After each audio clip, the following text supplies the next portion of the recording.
Всем привет! Мы идем по центру Улан-Батора. Разместились в хостеле. Неплохой такой. За $12 сноса ночь. На 2 ночи остались. Вчера, как вы видели, в город заезжали мы очень долго. Приехали прям в самый час пик, в 7 вечера. Кое-как пробрались. Сегодня думали, поедем на монумент Чингисхану, который находится в 60 километрах от города. Но нам посоветовали ребята и хозяин самого хостела, что мы из города будем выбираться час. Ехать будем, там дорога чинится. Тоже где-то час минимум. В итоге 2 часа только в одну сторону мы решили, нет, не поедем. Да и там только монументы и музей. Только из-за этого ехать туда мы не стали. Лучше посвятим сегодня день изучению центра, достопримечательностей в центре города. Вот так вот поменяли сейчас деньжат. Погода, как вы видите, город очень грязный. Воздух один чего стоит. Вот, Мирослав, есть что добавить? С дороги уйди, машина едет. Ну, настроение шикарное, сейчас скажу. Ну и не знаю, у меня оно не шикарное, но боевое, скажем. Пока что еще много чего изучить предстоит нам в этом городе. Да. Вон еды, смотри сколько. Мы вчера еду искали. Кстати, нашли Mongolian Hot Pot. Это такая большая кастрюля, прям на печи. Ты туда кидаешь овощи, там китайская капуста, мясо. Вчера очень нормально, хорошо так поели. Нам понравилось. Сейчас мы идем в самый большой храм, в один из 3 самых больших храмов. Зайдем туда, пофотографируемся, окультуриваемся, в общем.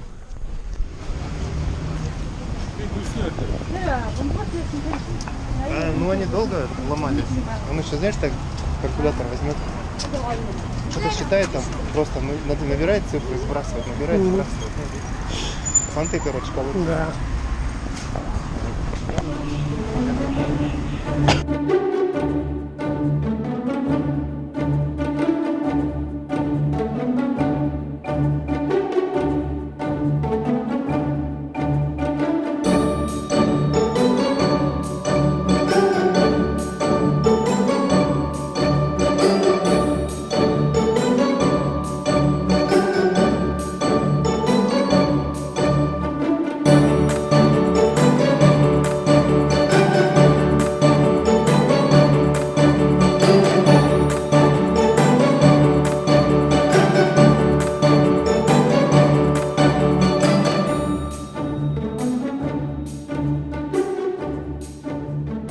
Ну что ж, друзья, вот мы и на центральной площади Улан-Батора сделали уже пару селфи на память.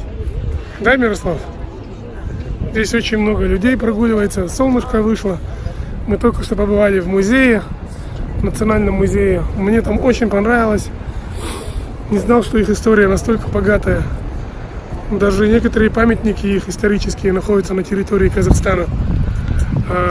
Очень много тесного у них с Россией, помимо истории социалистической 20 века. Очень много связей с Китаем, естественно, с династией Ляо, Цин и так далее.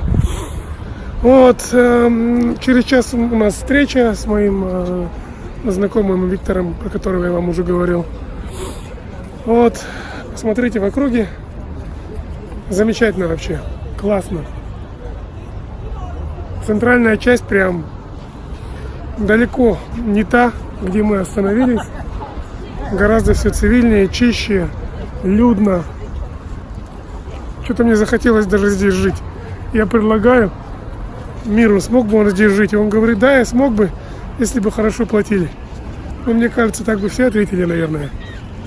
Хотя не всегда все можно купить за деньги, не так ли? Ладно. Ну что ж, вот мы и выехали. Сегодня день 14. Выехали из нашего хостела. Едем на ключевую артерию города, чтобы выйти за город. И держим сегодня путь на Россию. Поедем через город Дархан. И как нам сказали местные, дорога до Дархана плюс до границы еще там около 100-200 километров. Там бездорожье. Ну как бездорожье? Дорогу чинят, поэтому все машины едут по полю. Единственная надежда, что дорога будет по степи укатанная, твердым грунтом. Поэтому думаем, что проскочим нормально, без проблем. Вот оно, утро в Улан-Баторе. 7:30 на часах. Решили уехать как можно пораньше, чтобы не встать в пробках. 7:30 и уже движение довольно-таки плотное. Так. Впервые за всю дорогу нам попадается такой сплошной туман. Прям видимость очень ограниченная на выезде из Улан-Батора.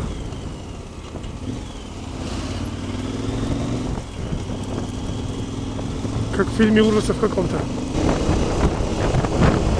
Температура воздуха, если вам интересно, сейчас 9,5 градусов выше 0.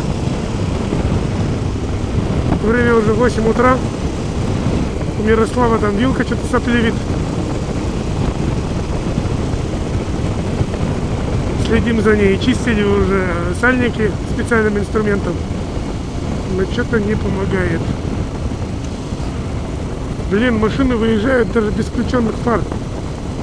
Что ж, вот она дорога до Дархана.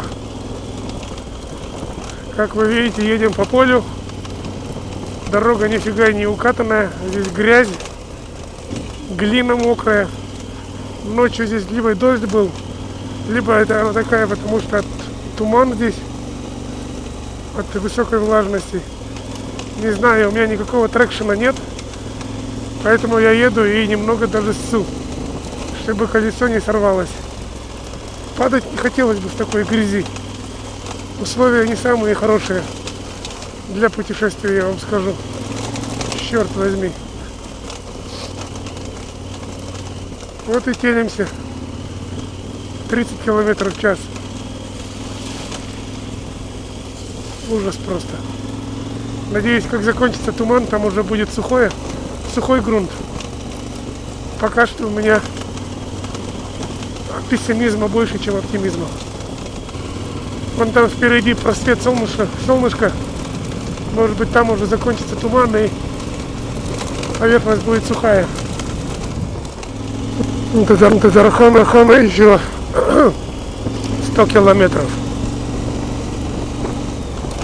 Дорогу чинят, как я уже говорил. Здесь ландшафт очень сильно уже мне напоминает Алтай. Я еще не был на Байкале. Вот едем туда. Вон, посмотрите, какие красивые леса. Наверное, это тоже связано с тем, что мы приближаемся уже к северу. Ближе к России, север Монголии. И, наверное, нас ждут вот такие красоты в районе Байкала.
Да нет, выехал, надо было дальше проехать, я здесь хотел, наискосок. Давай. Наконец-то хоть пригодятся мне эти навыки.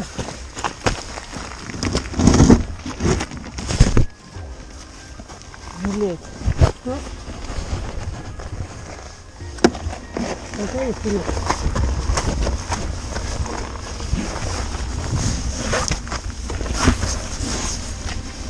Все.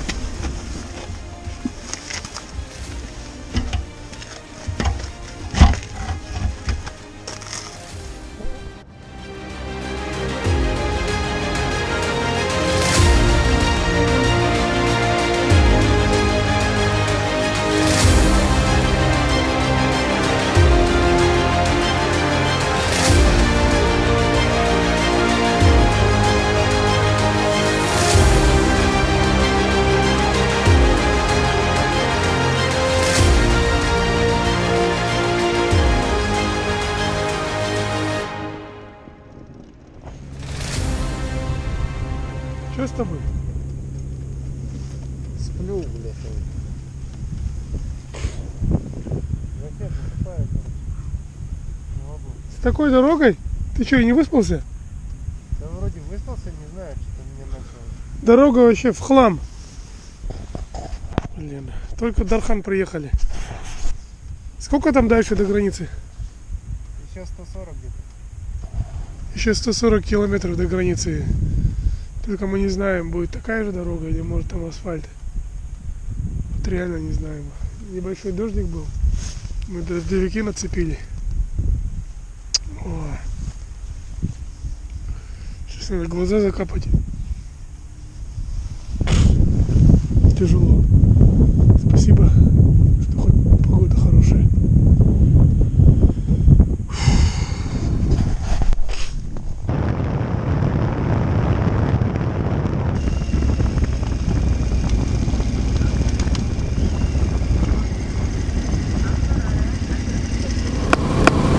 Чем ближе мы приближаемся к российской границе, тем больше появляется растительности на дороге.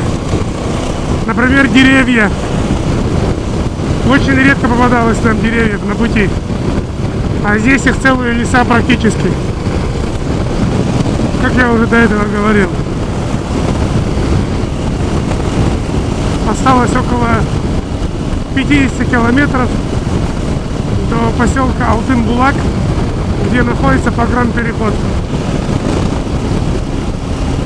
До Дархана дорога была конченой. После Дархана более-менее, и вот сейчас уже все нормально. Можно ехать нормально, 100-120.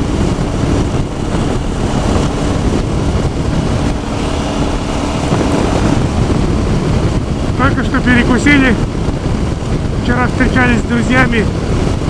Столько заказали мяса, что половина всего этого осталась. И мои друзья сказали: забери с собой. Вам нужнее его, и вроде бы. Так и есть. Мирославу что-то не здоровится. Вчера на обед мы поели корейской еды. И вот он говорит, что-то у него какое-то несварение. Из-за этого он не завтракал и не обедал. Ну что ж, вот мы и на границе. Монгольско-российская граница. Поселок Алтын-Булак. С левой стороны фуры, с правой стороны легковой транспорт. Не знаю. Хотелось бы, конечно, без очереди пропихнуться. Одно дело хочется, другое дело. То есть уже ожидаемое от реальности не всегда совпадает. Ну вот и все. Мир до сих пор себя плохо чувствует, видно по нему. Нормально? Отлично.